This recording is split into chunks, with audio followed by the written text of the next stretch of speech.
have before us the opportunity to forge for ourselves and for future generations a new world order, a world where the rule of law, not the law of the jungle, governs the conduct of nations.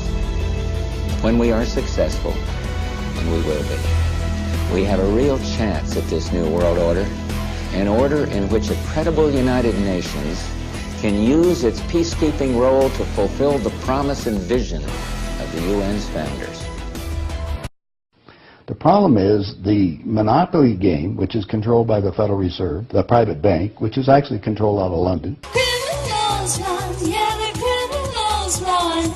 Criminals run the law. You know I'm here, so I'm not gonna say I'm fucking up your life in every possible way.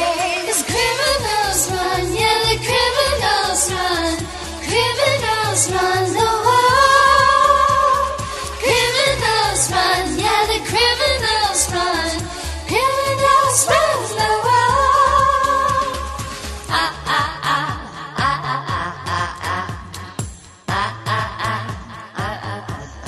Is manipulating all the dollars to put them out, put more and more people into debt. So the illusion of equity they have in real estate is coming apart. The players that are analyzing everything are expecting massive foreclosures next year and the beginning of what we call the recession it's going to be worse than 29. It's your house that you're living in. You think you own it. You don't. Right. You have contractual right to transfer the airspace, subject to you paying taxes to the state. Right. Or the Global 2000 discussions that we had. The real problem that they have, as Kissinger says, is there are just too many people on the planet. Now, obviously, some of the meetings we sat on, we were planning on using neutron bombs on the major cities, because that contains most of what they call... You actually heard this? I sat in on the meetings. I was in the game big time. In fact, I was making such a mess, they decided rather than kill me, which they could, they just invited me into the inner group and asked me to be the finance chairman. And at that point, I probably would have been in, Secretary of the Treasury or something, whatever they wanted to do with me. What I was doing prior to that, so... making it right, I would volunteer to become a president of a company, and I'd go in and liquidate it. And we get rid of the expendable containers. That was my job. Expendable containers meaning human beings? That's right. Yeah, it's amazing. That's well, that was the inside terminology. vernacular, wasn't it? Yeah. Oh, well, that's what we used at that time. I mean, it went from there to useless eaters today, so you're happy with it, you're a human resource. So, which, all you are is part of the commodity, even in the business sense. You look at it, you have a cost. Labor, what is labor? Yeah. Human resource. Right. When you're going to put together some kind of product. Well, the inside of the game, when we started to use neutron bombs, today they figure that biologicals are much cheaper. Mm-hmm. They're still planning on, the plan is to get a war started in the Middle East. And they're still planning on using a neutron bomb, or one of the bombs that they've got developed on Israel. Mm-hmm. And that's to begin World War III, mm-hmm. which is all on the cards. And it's going to happen. They even put a monument up for this whole program. It's mm-hmm. called the Georgia Guidestones. Mm-hmm. Outside of Atlanta, and they've got it all set down there. It's all in 8 languages. Basically, it's fait accompli as far as they're concerned. It's just to get the thing going in the Middle East, and it's not going fast enough. I mean, Carter put this thing in, so we have the Plan 2000, with the war starting in the year 2000 in the Middle East. Right.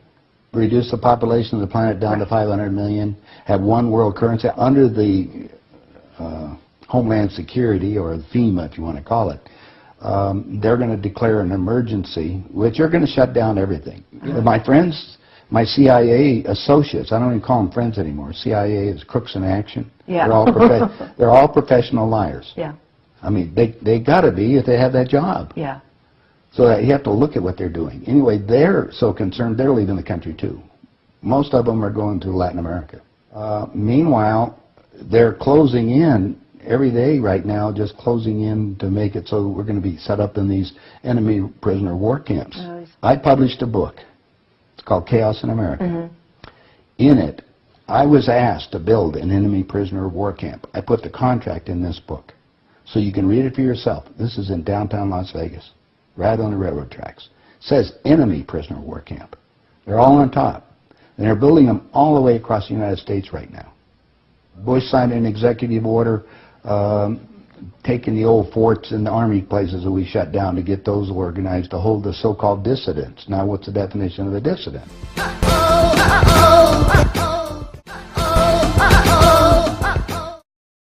And the problem is that we're going to enslave ourselves because most of the people want to keep having food coming in, and you're going to follow the line. You're just walking yourself into your own prison camp. Then we're going to come down to the extermination, just like World War II. Right. Well, Phil and I have lectured together. I know Phil Snyder. He's dead now. Yeah, I know he's dead. And so what about what he was saying about the number of bases at that time? I think it was 129 bases before he died. Underground had already been built. Is that all for the elite? Yeah. Really? What are they going to do with the rest of the people? They just get rid of them, leave them above ground and be radiated. Now, my son happens to be a nuclear physicist. Spent the last 3.5 years in a secret city in Russia. They're about 12 years ahead of us. They have 22,000 nuclear warheads. And, of course, we're the target. The Soviets have 3 nuclear submarines on the west coast and 3 on the east coast. They're about 2 football fields in length, 5 stories tall, and they all are nuclear power and aimed at our major cities. West Coast gone. Well, because the plan is the northern hemisphere is where they're going to release the nuclear bombs, and the theory was that the winds from the North Pole that are coming down, because that's increasing drastically, will go to the equator, and there will be very little spillover because of the reverse of the winds, because of the southern hemisphere. Okay. So therefore, the nuclear radiation here will be a lot more than the southern hemisphere. And this is a fait accompli, you believe? Oh, they think so. Oh, yeah, they think they've won. That's the reason why they don't bother about me talking about it.